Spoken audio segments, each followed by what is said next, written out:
ಸಾಗರದ ಮಹಾಜನತೆಗಳಿಗೆ ನಮಸ್ಕಾರ. ನಾನು ನಿಮ್ಮ ಪ್ರೀತಿಯ ಅರುಣ್ ಸಾಗರ್. ನಿಜವಾಗಲೂ ಬಹಳ ಸಂತಸದ ದಿನ ಬರ್ತಾ ಇದೆ, ಡಿಸೆಂಬರ್ 23-24. ನಮ್ಮ ಜೀವನದಲ್ಲಿ ನಾನೇನಾದ್ರು ಸಾಧನೆ ಮಾಡಿದರೆ ಅಥವಾ ನನಗೇನಾದ್ರು ಒಂದು ಒಳ್ಳೆ ಹೆಸರು ಬಂದಿದ್ರೆ, ನಿಜವಾಗ್ಲೂ ನಾನೊಬ್ಬ ಒಳ್ಳೆ ಮನುಷ್ಯನಾಗುವಂಥ ಹಾದಿಯಲ್ಲಿ ನಡೆಯುವುದಕ್ಕೆ ನನಗೇನಾದ್ರು ದಾರಿ ತೋರಿಸಿದ್ರೆ ಅದು ಶಿಕ್ಷಣ. ಅಂತಹ ಶಿಕ್ಷಣವನ್ನು ಕೊಟ್ಟಂತಹ ಸರ್ಕಾರಿ ಪದವಿ ಪೂರ್ವ ಕಾಲೇಜಿಗೆ ಈಗ ಸುವರ್ಣ ಸಂಭ್ರಮ. 50 ವರ್ಷಗಳಾಯ್ತು ರೀ. ಆದರೆ 50 ವರ್ಷಗಳಲ್ಲಿ ಎಂತೆಂತಹ ಮಹಾನ್ ವ್ಯಕ್ತಿಗಳನ್ನು ನಿರ್ಮಾಣ ಮಾಡಿ, ಒಳ್ಳೆಯ ಮನುಷ್ಯನನ್ನು ನಿರ್ಮಾಣ ಮಾಡಿ ಈ ದೇಶಕ್ಕೆ ಕೊಡುಗೆ ಕೊಟ್ಟಂತಹ ಕಾಲೇಜ್ ಏನಾದ್ರು ಇದ್ದರೆ ಅದು ನನ್ನ ಊರಿನ ಕಾಲೇಜು, ಸರ್ಕಾರಿ ಪದವಿ ಪೂರ್ವ ಕಾಲೇಜು ಅಂತ ಹೇಳ್ಕೊಳ್ಳಿಕ್ಕೆ ನಾನು ಬಹಳ ಹೆಮ್ಮೆಯಿಂದ ಹೇಳ್ಕೊಳ್ತೇನೆ. ಆ ಒಂದು ಸುವರ್ಣ ಸಂಭ್ರಮವನ್ನು ಆಚರಿಸಲಿಕ್ಕೆ ನಾನು ಸಾಗರಕ್ಕೆ ಬರ್ತಾ ಇದ್ದೀನಿ. ನಾವೆಲ್ಲರೂ ಸೇರೋಣ, ಈ ಸಂಭ್ರಮವನ್ನು ಆಚರಿಸೋಣ.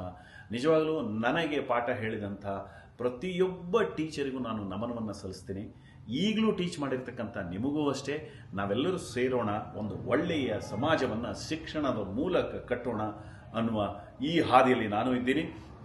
ಸಂಭ್ರಮದಲ್ಲಿ ಭಾಗಿಯಾಗೋಣ, ಎಂಜಾಯ್ ಮಾಡೋಣ. ನಮಸ್ಕಾರ.